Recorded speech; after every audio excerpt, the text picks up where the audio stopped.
Bismillahirrahmanirrahim. Assalamualaikum warahmatullahi wabarakatuh. Waalaikumsalam warahmatullahi wabarakatuh. Ibu-ibu sekalian, ini bapak-bapaknya tidak ada, cuma saya doang. Saya ucapkan terima kasih atas partisipasinya hari ini dalam kegiatan diseminasi budaya positif di sekolah. Sebelum saya mulai, saya mau pantun dulu nih. Oke, boleh dikomentari cakep? Mentari terbit belumlah tinggi. Cakep. Baru sejengkal sepanjang jari. Cakep. Assalamualaikum, selamat pagi. Cakep. Semoga berkah sepanjang hari. Amin. Ini doa mudah-mudahan dijabah oleh Allah Subhanahu wa taala. Amin. Oke, Bapak Ibu, hari ini perkenankan saya Sulaiman, CGP angkatan 9 dari SNPN 17 Tangerang Selatan. Hari ini saya ditugaskan untuk memberikan diseminasi atau aksi nyata sebagai bentuk tugas modul 1.4. Tema besarnya hari ini budaya positif di sekolah.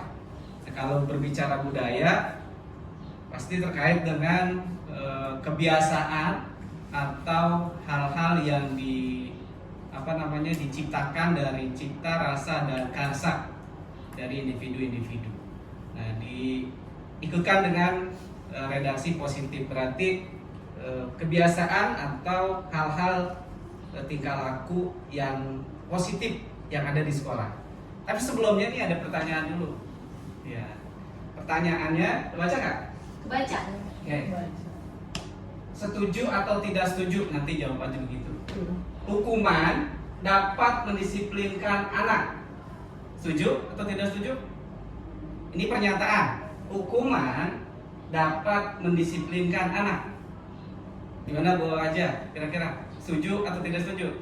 Tidak setuju ya, karena kalau namanya hukum tidak setuju dulu ya. Tidak setuju. Alasannya dikasih dulu. Karena kalau sekarang kan menyangkut dengan apa ya, HAM ya. HAM.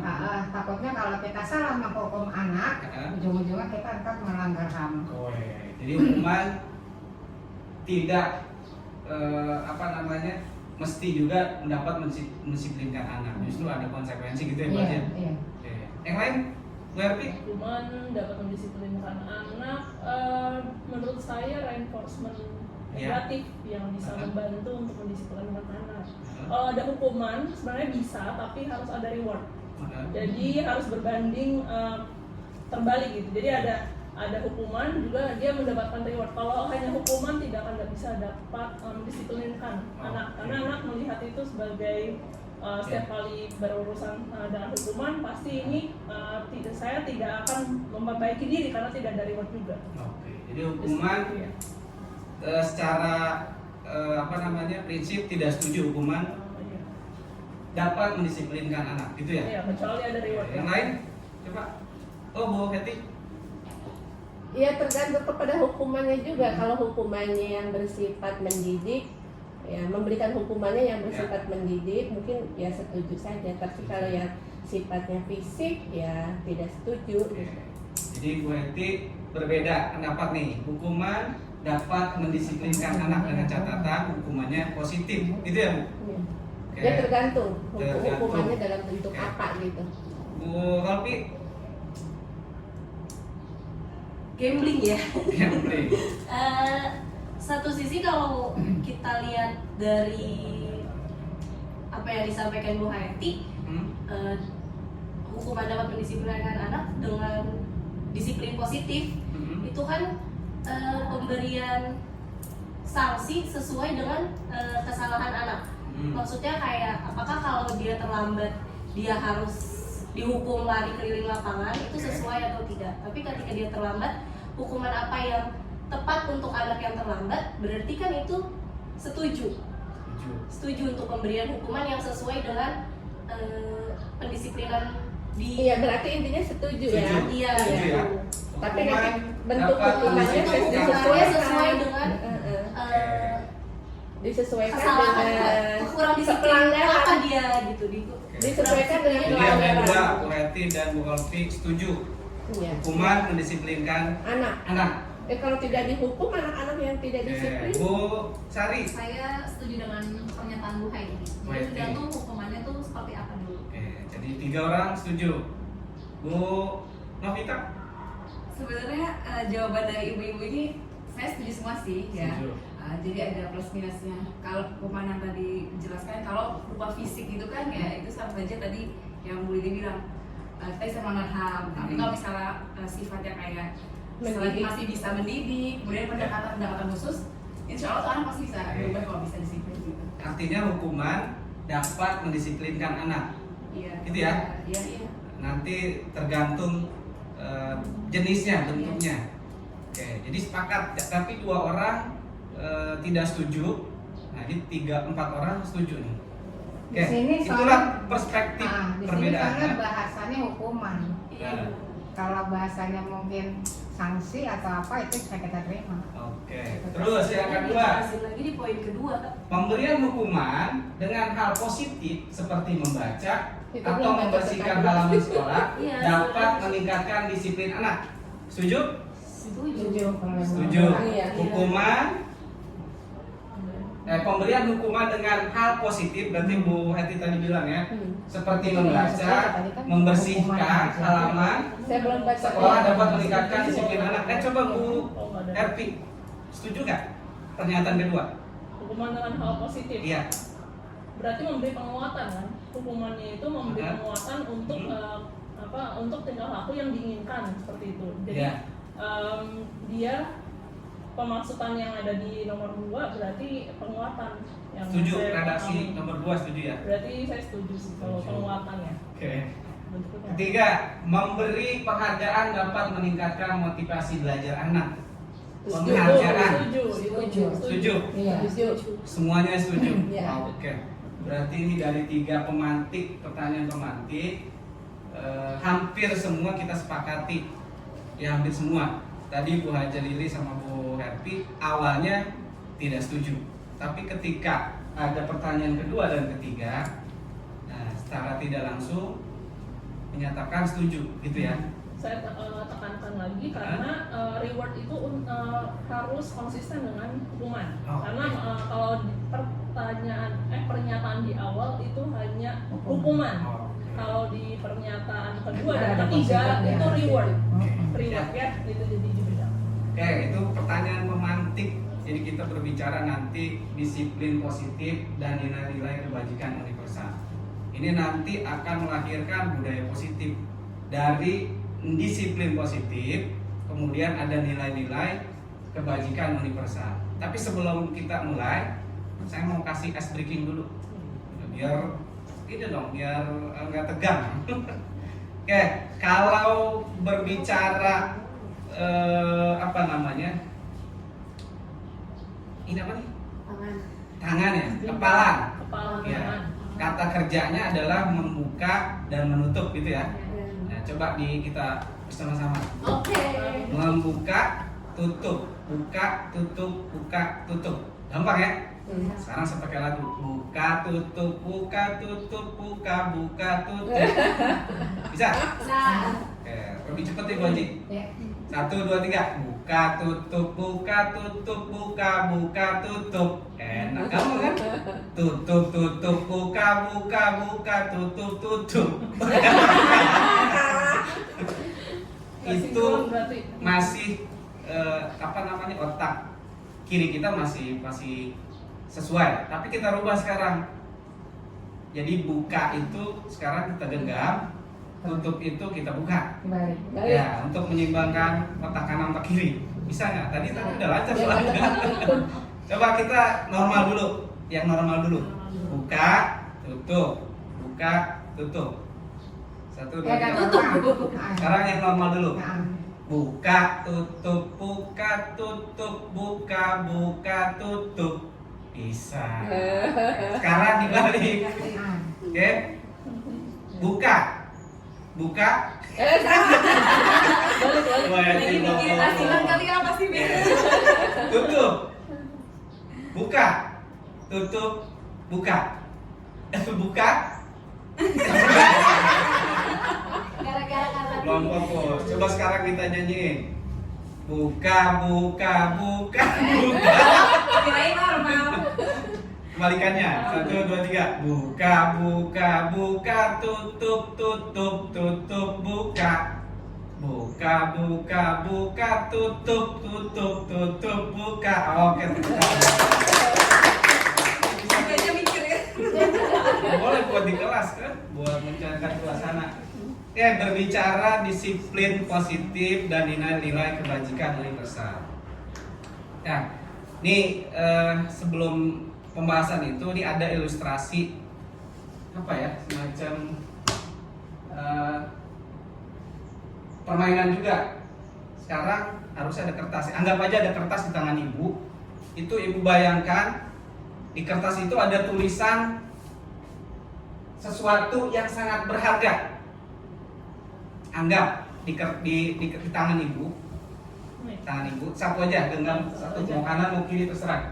Berarti Bu Haji sama Bu Happy, Bu Heti sama Wolfi, Bu Sari sama kita.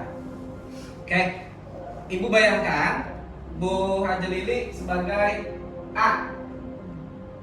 Anggap di dalam tangan Bu Haji, tangan Bu Heti, tangan Bu Sari itu ada kertas tulisannya yang berharga. Terserah mau apa. Kira-kira apa, udah bayangin belum? Apa? Yang berharga. Ya. Apa? Rahasia itu. Kode bunker. Benda.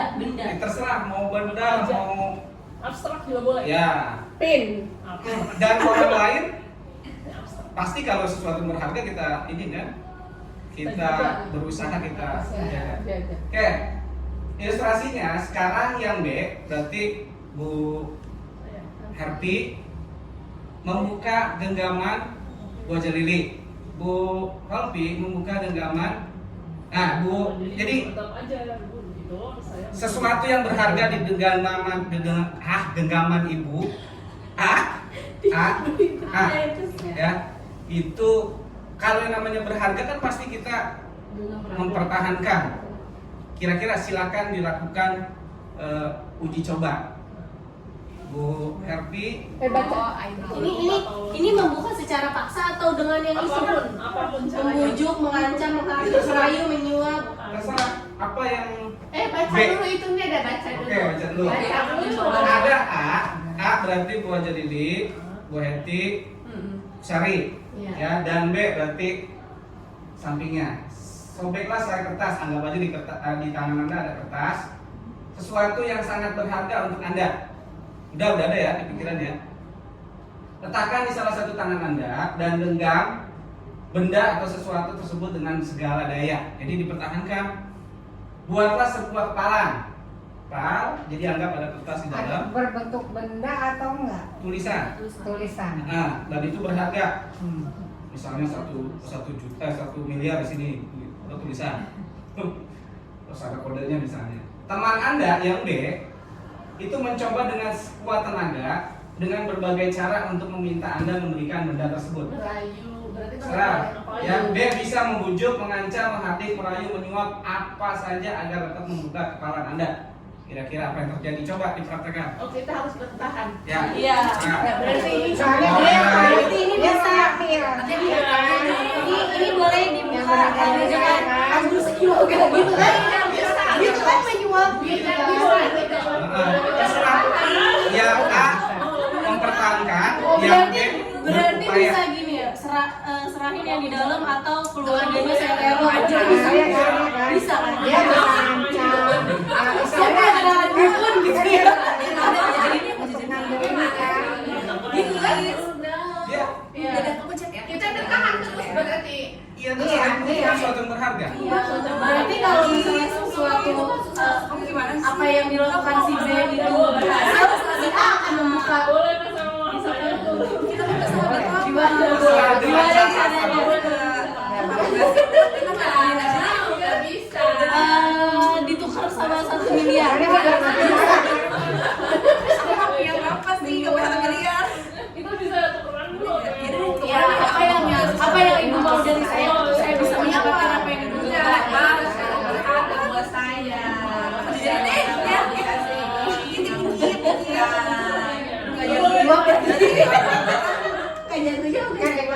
sangat Oh, iya. berharga buat Bisa. saya. Udah? Udah.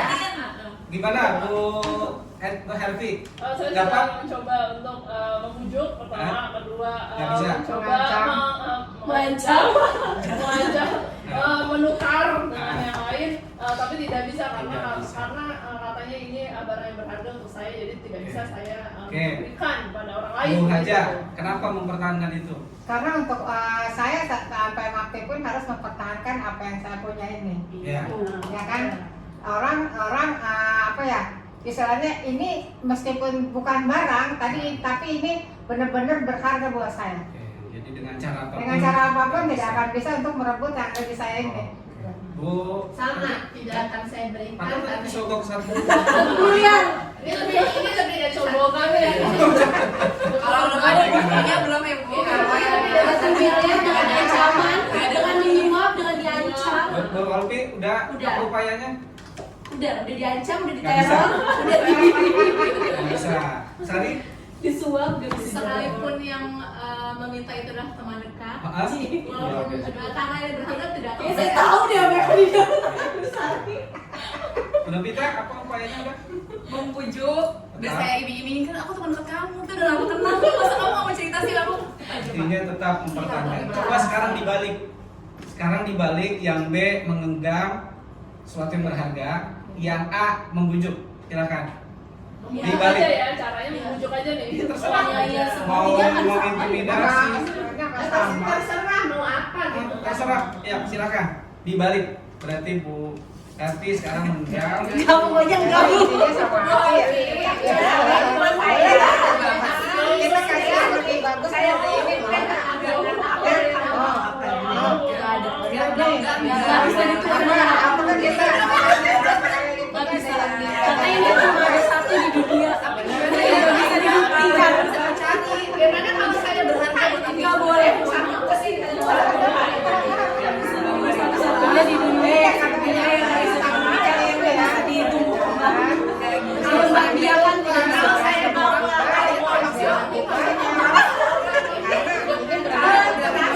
Selama saya bisa menjaganya, saya jaga. Oke, udah. Gimana? Bisa? Bu, aja Nggak bisa. Nggak bisa. Enggak. Bu Helvi, kenapa? Apa? Kenapa nggak bisa? Hah? Karena ini berharga untuk saya, belum tentu Sama. orang lain berharga buat kita, buat orang lain. Oke. nggak iya Nggak bisa juga? nggak Ibu bisa. nyogok pakai apa? Nggak bisa Oh, juga? pakai Saya bilang saya tadi berlepas-lepas jangan Oh, dulu. nggak bisa. Oh, udah pakai kekerasan. Udah. Kita orang anarkis ya. Tadi saya bawa cuma kedua teror, ini mau kekerasan. Suaminya nanti ini diculik gitu. Tetap aja nggak bisa. Saya mau bawa orang banyak. Nggak bisa. Wah, apalagi Novi. Ntar. Artinya sesuatu yang berharga dengan apapun apa namanya yang mengancam kita, sekalipun intimidasi dan sebagainya itu bisa kita tetap pertahankan. Kira-kira itulah apa namanya sesuatu yang memang kita anggap berharga. Itu hanya ilustrasi apa namanya dari keyakinan kita, ya. Sama nilai-nilai kebajikan, universal pun begitu, suatu yang baik itu akan kita pertahankan. Misalnya kejujuran, itu kan nilai-nilai kebaikan, kebajikan, ya. Apalagi disiplin, saling menghormati dan sebagainya. Nah, ini perubahan paradigma stimulus respon, teori kontrol, ya. Siapa sih sungguhnya yang memiliki kontrol tadi kan? Itu siapa yang memiliki kontrol? Kalau yang A berarti ya diri kita sendiri. Itu ya. Dengan cara apapun tetap jadi yang memiliki kontrol itu adalah diri sendiri. Nah, ini terkait dengan teori kontrol. Nah, ini disiplin positif. Ini disiplin positif dari William Glasser, ya. Ini akan kita apa namanya terapkan dalam budaya sekolah nanti. Pertama, ya, Anda tidak bisa mengontrol orang lain, hanya Anda yang bisa mengontrol diri. Itu ya? Ya. Benar kan? Dari internal. Genggaman tangan tadi nggak bisa kita pertahankan karena situ apa tadi yang di genggaman kita itu sesuatu yang berharga. Ya, kita ancam, tapi belum tentu juga ada juga orang yang labil ya. Ya, misalnya jabatan dan sebagainya, ketika diberikan iming-iming bisa juga ya. Misalnya itu kalau anak-anak Nah, itulah ya. Jadi nilai kebajikan itu kalau kita komitmen, apapun yang ada di hadapan kita, ya dalam bentuk rayuan, termasuk intimidasi, ancaman apapun, kita akan jaga itu genggaman. Ya, ini disiplin, maknanya belajar kontrol diri dengan menggali potensi kita agar tercapai tujuan mulia. Tapi ini banyak, saya singkat aja. Ya, teori motivasi kan ada tuh. Untuk menghindari hukuman, ini ada 3. Terus untuk mendapatkan imbalan, untuk menghargai diri sendiri. Kemudian posisi kontrol, penghukum, membuat rasa bersalah teman, pemantau, manajer. Segitiga restitusi, ada menstabilkan identitas, validasi kebutuhan, menanyakan keyakinan. Kelima, 5 kebutuhan dasar manusia: bertahan hidup, penguasaan, kasih sayang, dan rasa terima, kesenangan, kebebasan. Ini semua nanti akan kita bahas terkait dengan budaya positif yang ada di sekolah.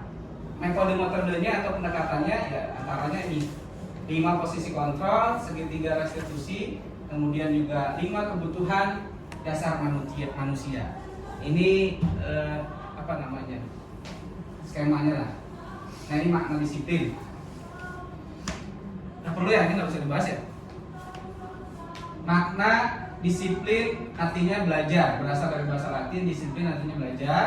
Kemudian dari kata berkonotasi dengan disiplin diri dari murid-murid. Ini dari pengertian Sokrates dan Plato, filosof Yunani. Namun dalam budaya kita, makna kata disiplin ini telah berubah menjadi suatu yang dilakukan seseorang ya, pada orang lain untuk mendapatkan kepatuhan. Benar nggak? Disiplin sesuatu yang dilakukan seorang pada orang lain untuk mendapatkan kepatuhan. Ya. Kita datang pagi-pagi, kalau sekolah udah standby tadi. Sebenarnya kita secara tidak langsung juga menunjukkan kepatuhan kita kan gitu ya. Iya. Selain dengan pimpinan, ya, tapi balik lagi ke orangnya. Kemudian kecenderungan umum adalah menghubungkan kata disiplin dengan ketidaknyamanan, bukan dengan apa yang kita hargai atau pencapaian suatu tujuan mulia.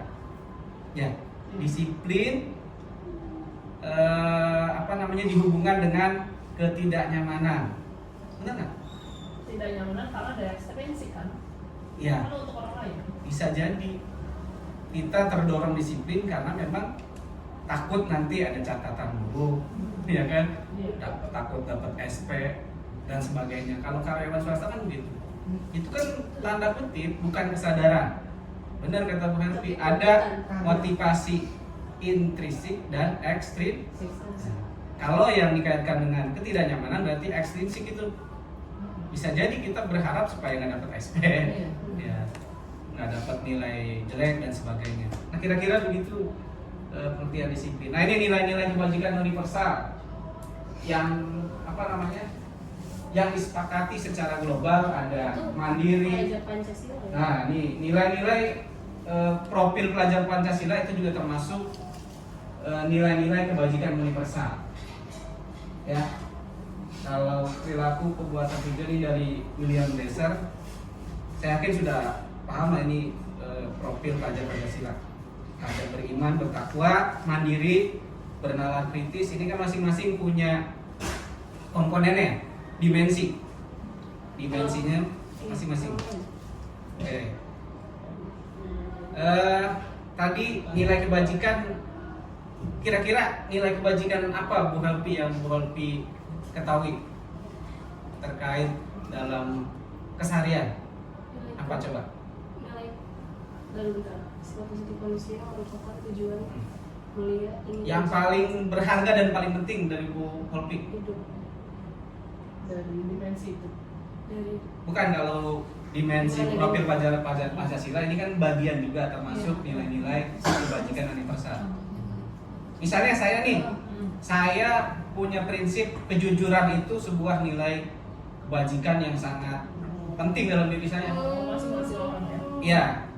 Tapi kan banyak tuh ada juga tanggung jawab, komitmen, menghargai Iya. orang lain, gitu ya? Ya, kalau buat saya sih nilai kebajikan saya lebih ke penerimaan sesama manusia gitu ya. Apa sih? Menghargai. Toleransi Menghormati. itu.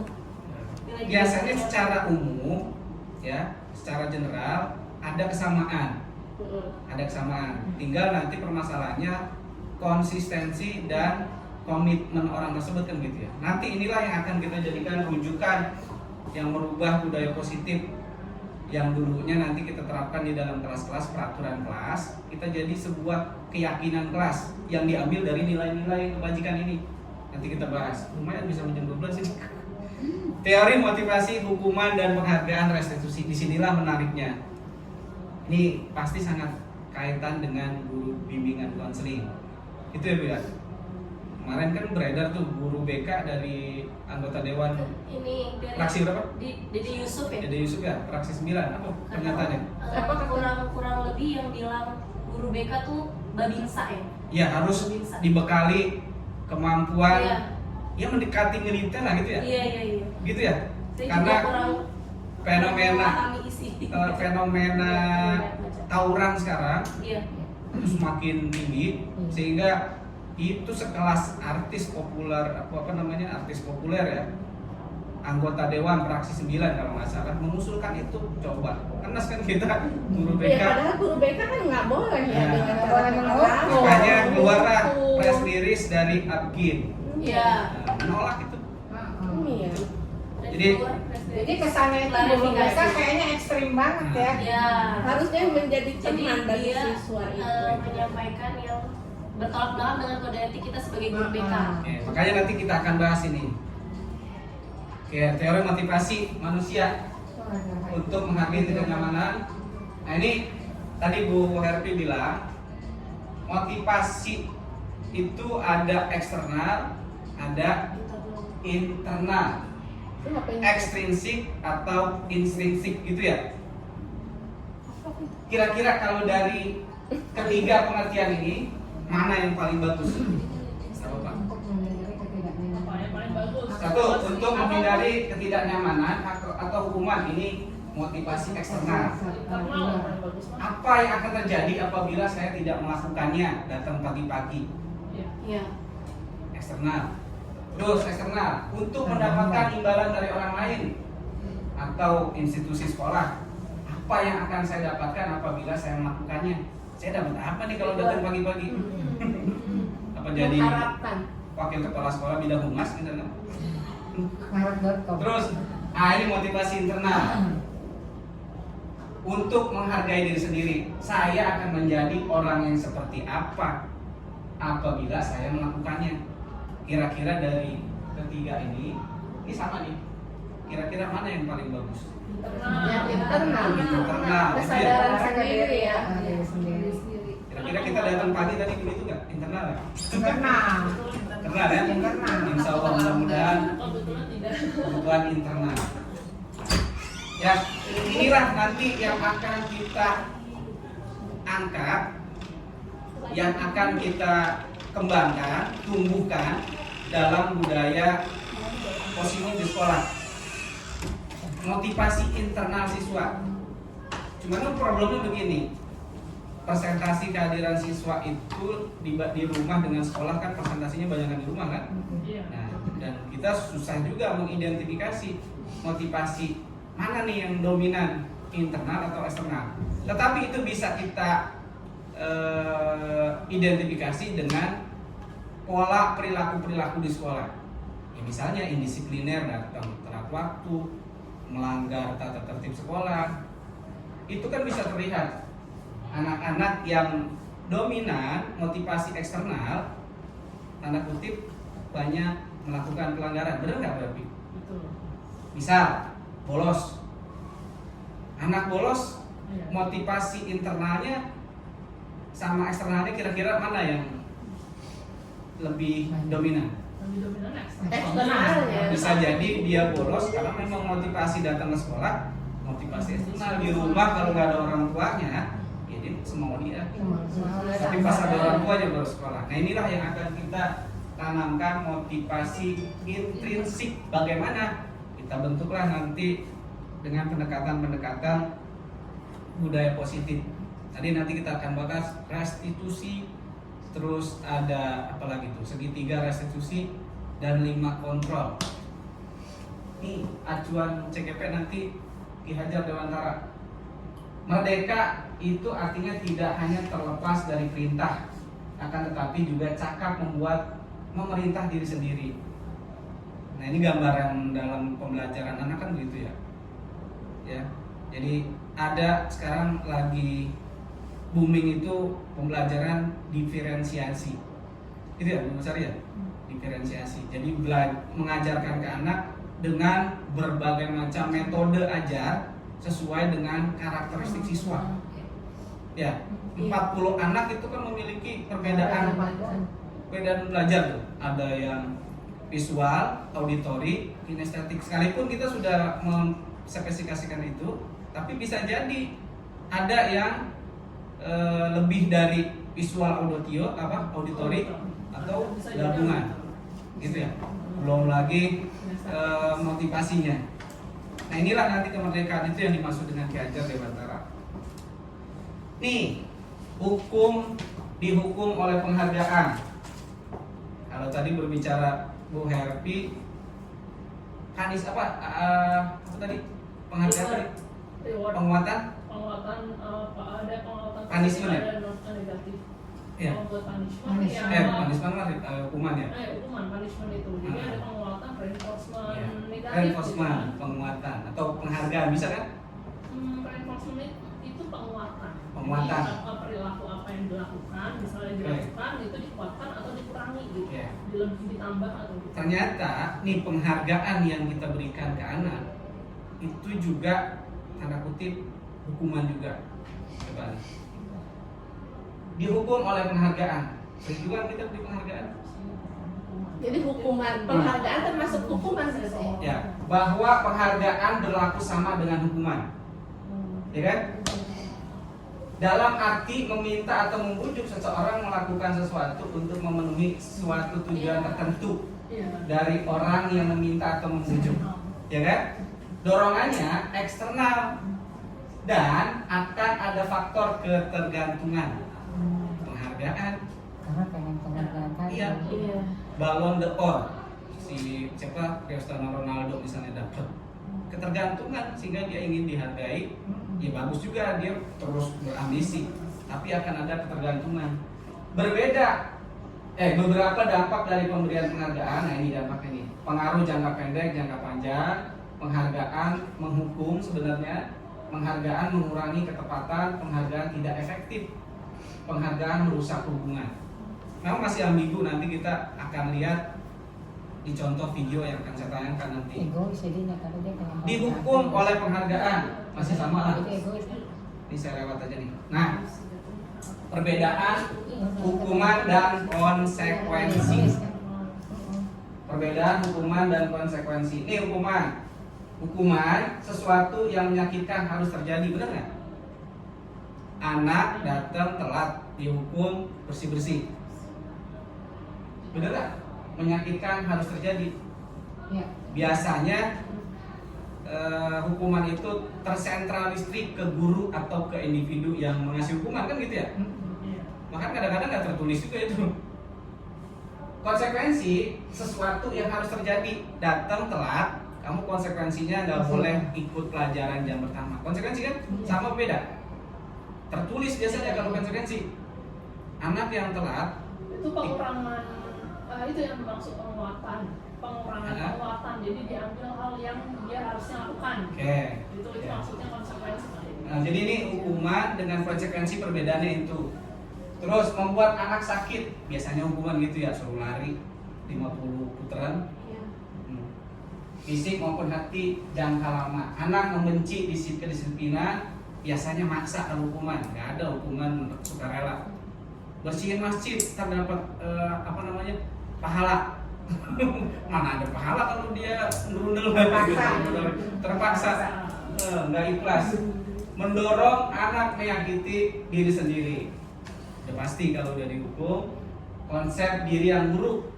Orang yang kalau sudah dihukum, konsep dirinya buruk karena dia menempelkan dalam dirinya orang yang bersalah, ya kan? Itu ya. Iya. Orang yang di penjara itu stigma masyarakat apa? Negatif pasti. Dia sendiri pun sudah menempel itu. Iya. Gitu. Kenapa pasti buruk orang yang- Termasuk labeling kita terhadap siswa, gitu kan? Itu hukuman. Nah, anak belajar untuk menyembunyikan kesalahan. Ya. Kalau sering dihukum, tuh anak ngumpet-ngumpet, tuh kabur dari belakang, manjat. Ya, di rumah juga begitu. Ya. Marah, rasa bersalah, dipermalukan, merasa tidak dihargai, itu hukuman. Ini pengertiannya nih kira-kira dia. Konsekuensi juga sama, membuat anak merasa tidak nyaman dalam jangka pendek. Anak menghargai disiplin, anak menghargai disiplin benar. Karena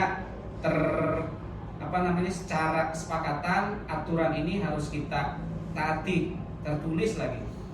Benar kan, menghargai disiplin. Stimulus tanggapan mendorong anak agar mudah menyesuaikan diri. Konsep diri yang baik masih mending. Anak belajar untuk mematuhi peraturan.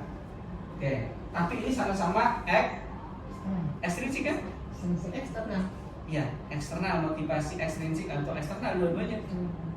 Walaupun ini lebih bagus dibandingkan hukuman. Ya, anak belajar untuk mematuhi peraturan. Tapi tidak ada kesadaran. Kehilangan hak dibuat tidak nyaman, diasingkan untuk sementara atau think out. Yaitu tadi ketika telat masuk kelas, kamu nggak usah ikut pelajaran dulu, tunggu pergantian jam. Ya, konsekuensinya kan ada tulisan begitu kan biasanya di tatip sekolah. Kira-kira gitu hukuman dengan konsekuensi. Nah sekarang restitusi. Nah ini juga kegalauan saya sebagai guru BK nih. Dulu pernah Bu Christine selaku pengawas BK Stangsel pernah melempar statement kalau guru BK ini bisa aja ditiadakan. Pernah dengar nggak? Pernah. Pernah dengar? Pernah. Dari Di dosen grup saya. MGBK termasuk itu profesor yang ngomong. Dari dosen saya. Dah guru BK nggak usah. Nggak usah Kenapa? ada katanya. Kalau semua guru bisa restitusi ini kan metode ini sebenarnya. Restitusi cukup. Saya termasuk yang berkomentar dulu sama Bu Christine. Enggak Bu, pasti nanti ada malpraktek bimbingan konseling juga gitu. Kesian dong sertifikasi kita masa ditiadakan. Jadi latar belakang guru apapun itu bisa sebagai BK. Iya, pernah dengar juga itu Ya. sih. Profesor Semua itu guru bisa jadi guru BK. Tapi kenyataannya kan di lapangan nggak bisa Ya. begitu. Itu profesor di Padang kalau nggak salah Universitas Padang Iya. pernah dilempar di grup MGBK. Saya Iya, sekali Siapapun itu. bisa dilatih. Siapa Dilatih.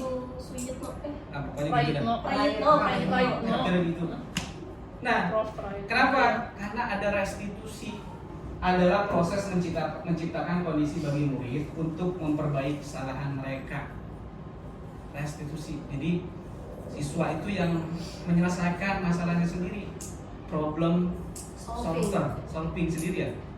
Sehingga mereka bisa kembali pada kelompok mereka dengan karakter yang lebih kuat.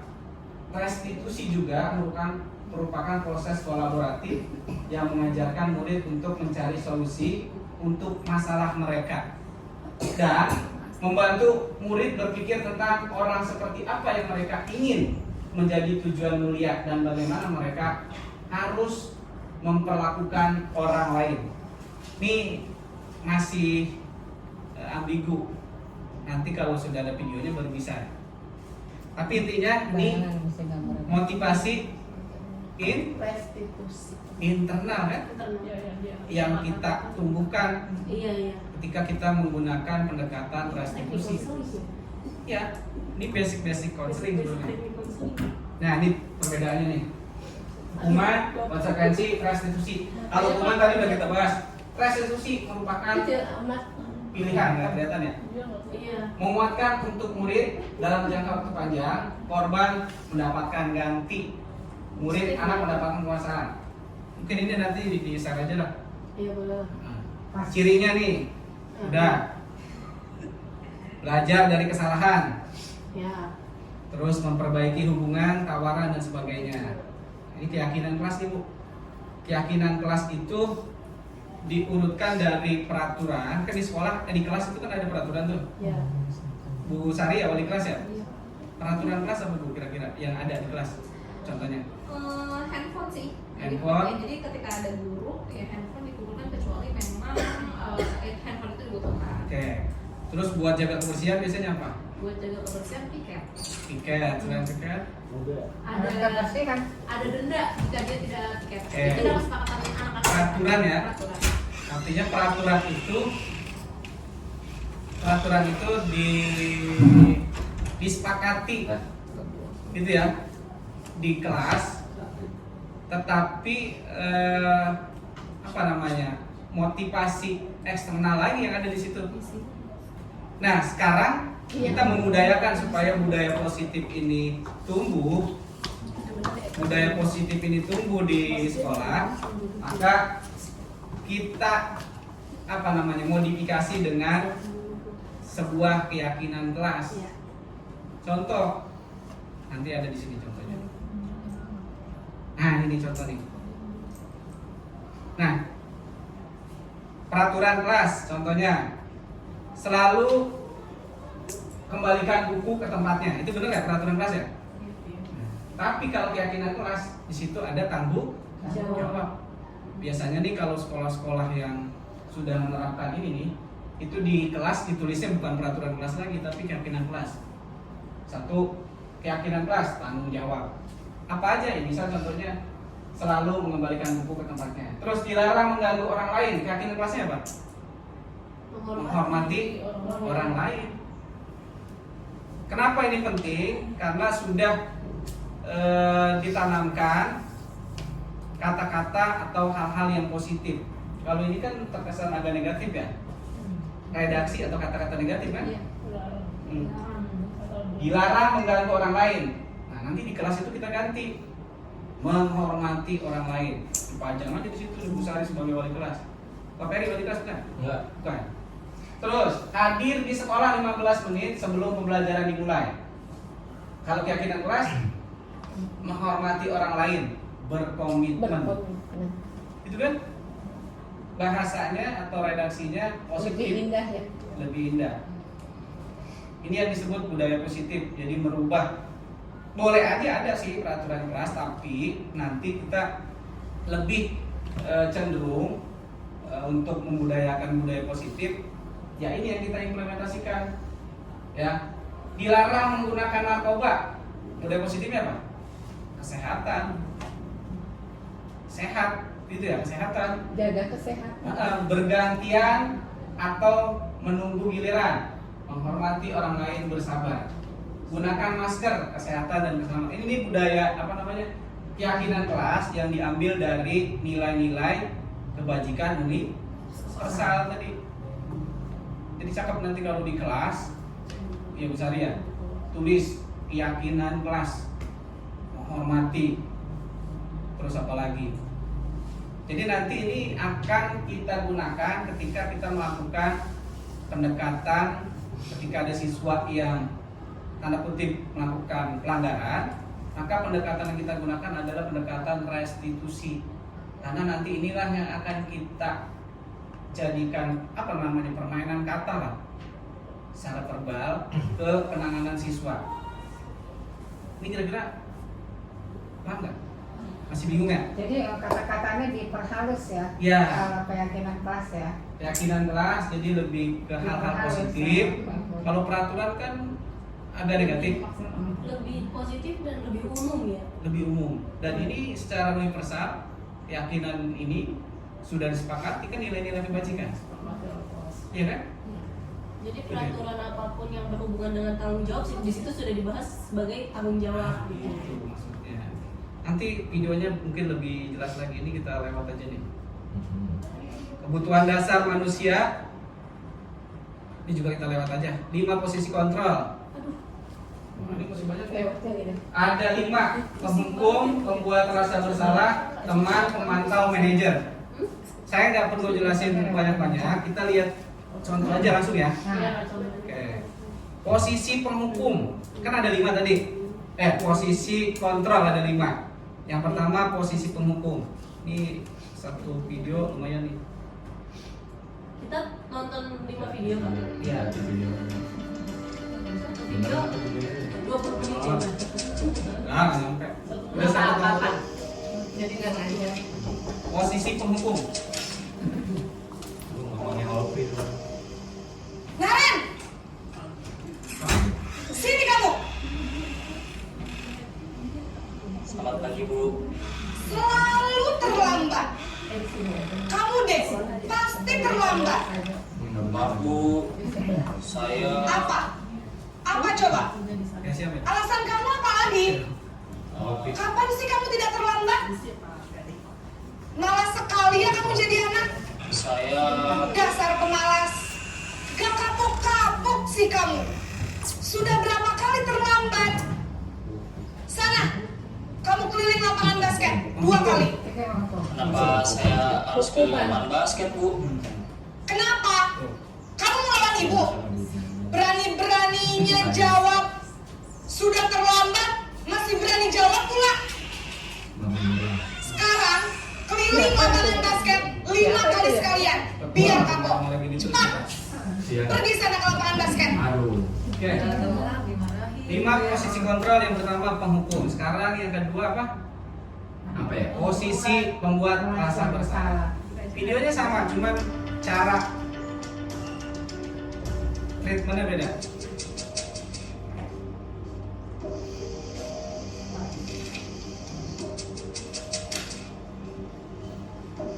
Dicerna kata-kata. Naren!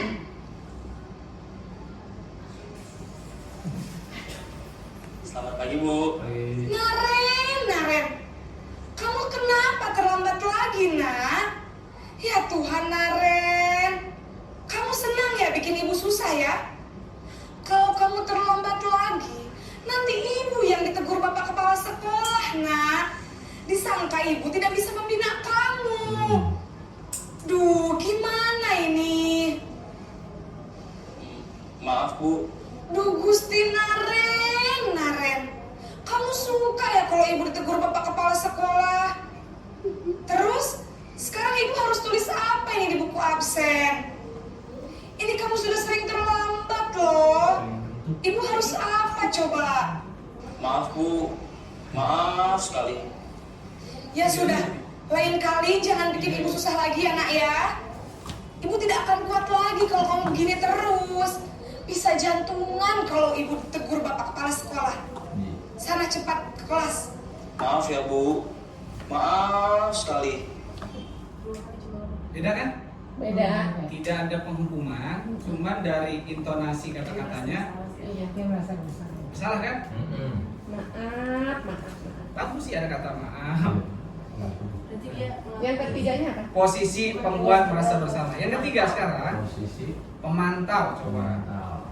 kita simak kata-kata yang dia keluarkan. Ibu perhatikan.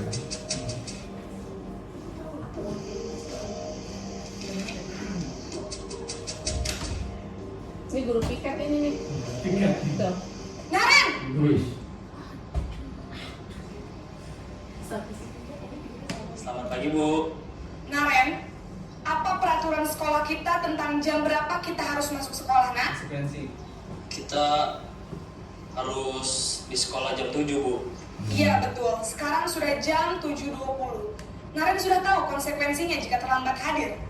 Paham Bu, saya harus tinggal kelas pas jam istirahat selama 20 menit. Iya benar, konsekuensinya demikian. Jadi nanti jam 9.30 pas istirahat, kamu harus tinggal di kelas, kerjakan tugas tambahan untuk ketertinggalan kamu, ya? Baik Bu. Konsekuensi. Lebih adem sih. Coba. Ada bicaranya juga beda. Ya, sekarang posisi teman. Kayak siapa? Hai guys. Posisi teman. Lu kenapa keluar?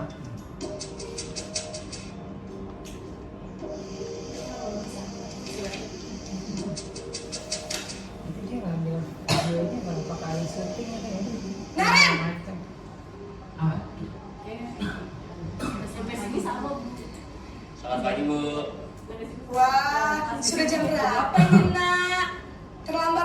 pagi ya sayang. Iya Bu, habis ibu saya lupa membangunkan saya Bu. Kamu malah menyalahkan ibu kamu. Kamu bukannya anak yang larinya paling kencang. Kok terlambat sih? Iya Bu, saya memang terlambat bangun tadi. Jadi biarpun saya lari kencang, tetap gak kekejar Bu. Ya sudah sana, nanti lain kali larinya lebih kencang lagi ya. Biar gak terlambat lagi. Bikin seneng ibu, demi ibu. Bisa kan? Bisa lah Bu. Ya sudah sana masuk kelas. Ibu beresin urusan absen kamu. Kamu ini ada-ada saja. Beda ya posisi teman. Ya jadi belum kekorek juga masalahnya sebenarnya, dan solusi yang dia harus perbaiki nggak ada, belum ada. Terakhir nih posisi manajer. Jadi posisi 1, 2, 3, 4. Keempat sudah teridentifikasi masalahnya karena telat. 1 nggak ada sama sekali karena dia tidak diberikan kesempatan bicara kan. Hukum udah langsung. 2 merasa dipersalahkan. 3 udah mulai. 4 sudah, cuma tidak ada solusi. Coba sekarang yang posisi manajer. Manajer Pimpinan. kayak perusahaan. Posisi manajer.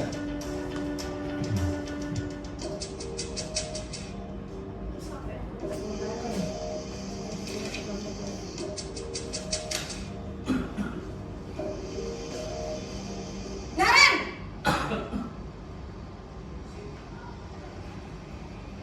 Selamat pagi Bu. Selamat pagi Naren. Maaf Bu, saya terlambat. Iya, sekolah masuknya jam 7, sekarang sudah jam 7.20. Jadi sekarang bagaimana ini Naren? Maaf Bu, saya lupa setel alarm saya semalam. Baiklah, menurut kamu, keyakinan sekolah yang mana yang perlu kamu tingkatkan? Kata-kata keyakinan. Menghargai diri sendiri dan orang lain mungkin ya Bu. Setuju. Jadi, apakah Naren meyakini prinsip saling menghormati tersebut? Iya Bu, saya meyakininya. Apakah Naren bersedia memperbaiki masalah keterlambatan ini? Bersedia Bu. Bagaimana kamu akan perbaiki masalah keterlambatan ini? Saya akan coba untuk tidak lupa menyetel alarm saya Bu. Baik, kalau Naren lupa menyetel alarm di rumah, ada orang yang kira-kira bisa bantu mengingatkan tidak? Ada Bu, kakak saya, Kak Emma. Ada lagi selain Kak Emma? Selain Kak Emma, ada ibu saya. Baik, jadi yang mengingatkan Naren adalah Kak Emma dan ibu kamu ya? Kira-kira akan mulai setel alarm kapan nih Naren? Setelah pulang sekolah, akan segera saya lakukan. Baik, jadi Naren akan setel alarm untuk bangun besok pagi dan akan diingatkan oleh kakak dan ibunda Naren ya. Ada lagi yang mungkin perlu dilakukan Naren agar tidak terlambat bangun lagi? Tidak ada Bu. Baik Naren, terima kasih untuk kerjasama kamu. Sekarang kamu perlu kembali ke kelas untuk belajar. Baik Bu, terima kasih. Jadi dikembalikan ke siswa ya pemecahan masalahnya. Ini semuanya nih. Ya. Jadi yang kelima posisi manajer, teridentifikasi masalah dan juga penyelesaian masalah. Penyelesaian masalahnya pun ini kembali kepada siswanya, gitu ya. Tapi yang menarik di sini ada kata-kata keyakinan sekolah. Apa tadi Bu keyakinan sekolahnya? Apa? Bu Novita, keyakinan sekolah apa tadi yang disebut Naren? Yang paling terakhir. Ya, keyakinan apa yang kamu langgar atau yang belum kamu lakukan? Menghargai orang lain. Ya, itu kan menghargai orang lain. Jadi budaya positif di sekolah yaitu dimulai dari ya kita juga dari warga sekolah, guru bidang studi atau guru, siswa, termasuk orang tua siswa juga. Yang menghargai diri sendiri sama dengan Oke. menghargai orang lain. Kira-kira ada mana tuh caranya tadi yang posisi manajer ya? Yang terakhir manajer. Kadang-kadang gergetan ya Uca. Kadang-kadang anaknya nggak sesuai dengan jawaban yang tadi. Oke, jadi nah ini balik lagi nanti ke literasi atau verbal, bicara ideal. kemampuan verbal anak. Tapi ini idealnya begitu. Iya. 5 posisi kontrol yang ya direkomendasiin lah kira-kira kalau kita bisa nerapin yang posisi manajer. Nah, langsung aja segitiga restitusi, karena ada yang mau jualan rica ini guys. Segitiga restitusi ada 3 berarti ya. Berarti segitiga sama sisi, mau dari kanan kiri sama, tapi tetap dimulainya dari pertama, menstabilkan identitas. Ini nggak perlu saya bacain, nanti contohnya aja langsung. Kemudian yang kedua, validasi kebutuhan. Yang ketiga, menanyakan keyakinan. Langsung contohnya nih. Jadi ada 3, menstabilkan, apa tadi pertama? Lupa. Menstabilkan identitas, validasi kebutuhan, menanyakan keyakinan. Contoh restitusi, ini bisa dilihat.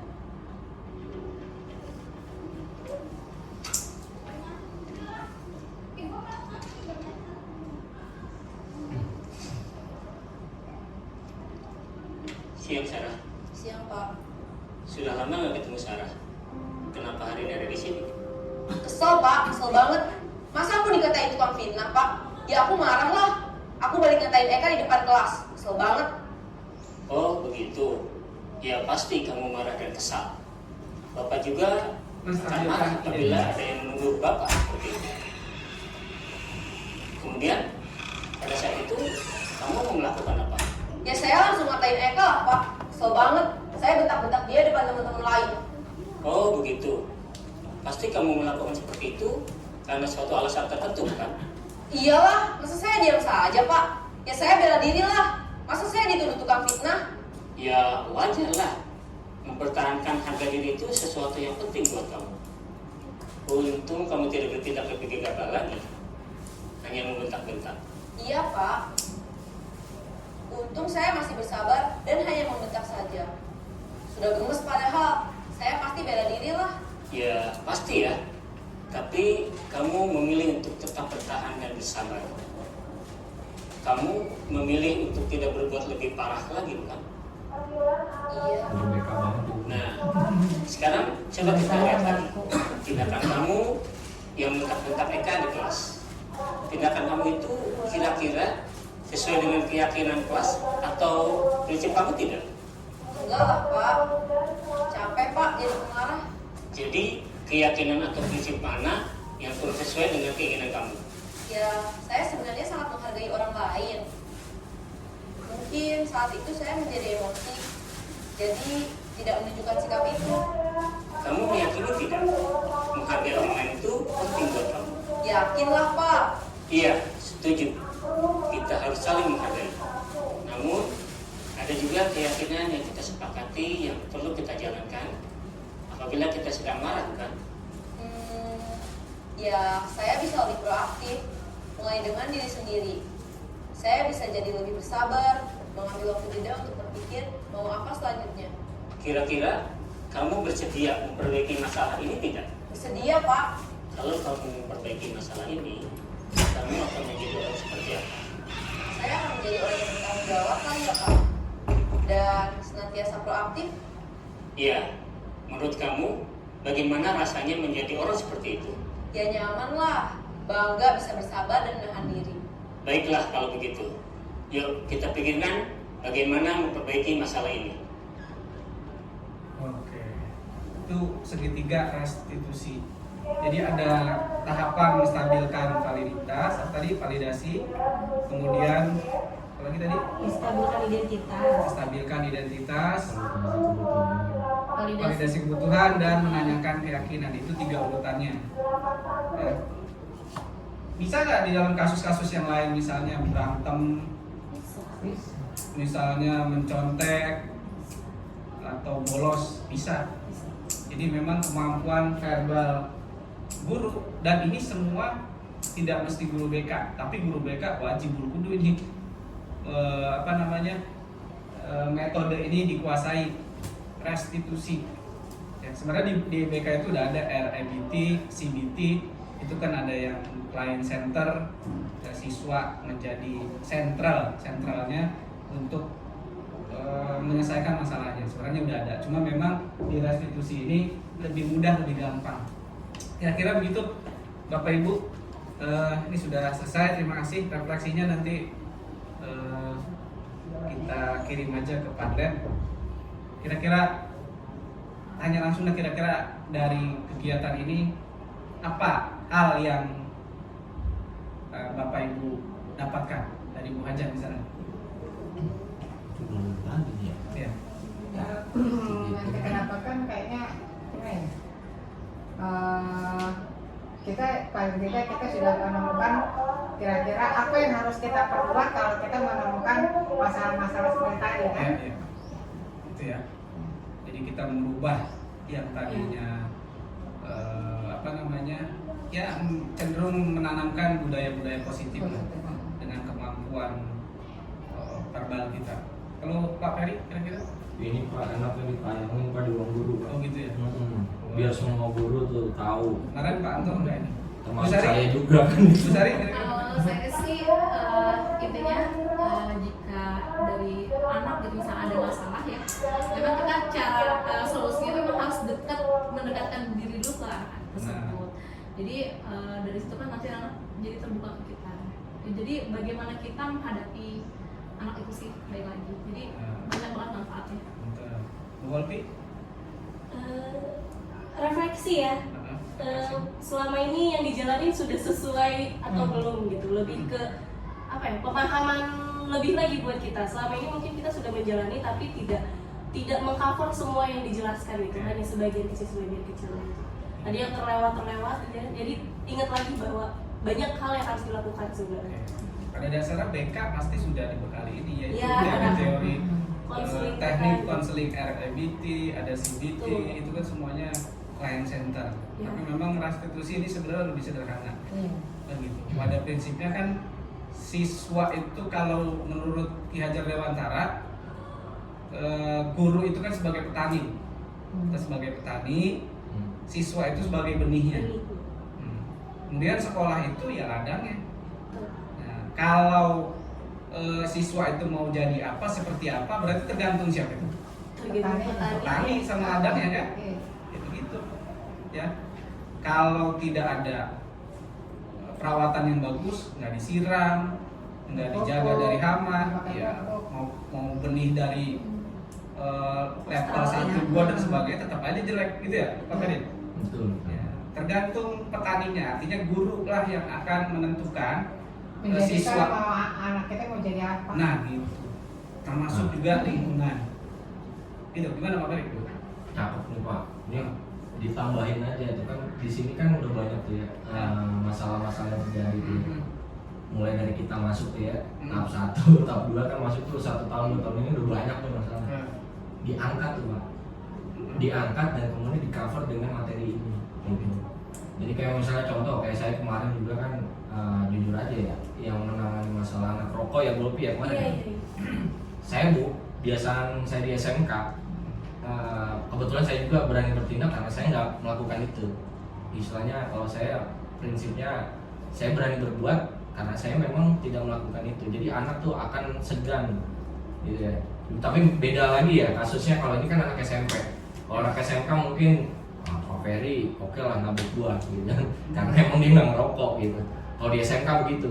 Tapi kalau kemarin kejadian di anak SMP nih, di anaknya Pak Anies kemarin.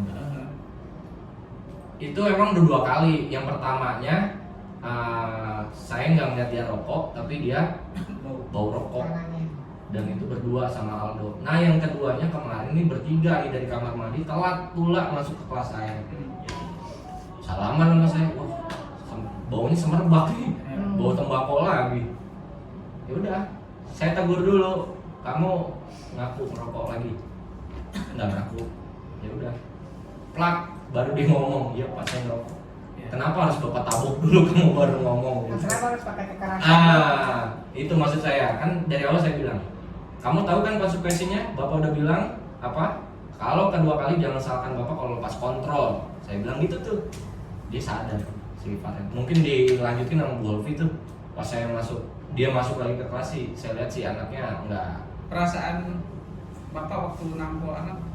Ya pasti setelah nampol itu sih nabok pasti nggak enak. Ada rasa penyesalan. Cuma saya lagi-lagi Takut prinsip dituntut. enggak sih. Oh. Saya udah biasa di SMK sih. Jadi nggak pernah takut dituntut. Sekalipun ada, kita ada payung hukumnya juga, undang-undang tuh ada gitu. Sebagai guru untuk melakukan tindakan fisik ada. Dengan tujuan tadi ya, bukan di luar alasan yang. Setelah melihat Ini kan, tayangan tadi. nah, ini tayangannya bagus. Cuma ini kan bicaranya ideal ya. Iya. Karena sifat anak itu nggak mungkin ideal juga. Ya. Karena ini anak beragam dengan berbagai macam. Ini kan bicara ideal. Bicara ideal ini anggaplah di dalam satu buah keluarga yang masih suci nih. Ini cocok nih. Tapi kalau bicara ini kita bisa, tapi dengan cara modifikasi gitu. Nggak bisa sempurna melakukan hal ini gitu. Oke, terima kasih Pak Ya. Heri. Itu aja, Pak. Ya, ini paling tidak refleksi buat kita bahwa apa yang kita lakukan ya tadi itu kita sebagai petani dan sekolah sebagai ladangnya, Ya. yang mau kita bentuk kayak apa gitu kan, siswa Makanya jadi tergantung kata-kata. pada kita nih, balik lagi. Nah, budaya positif ini ya balik lagi ke kita ya, Banyak sih, banyak banget. kita Sendiri aja banyak yang nonton.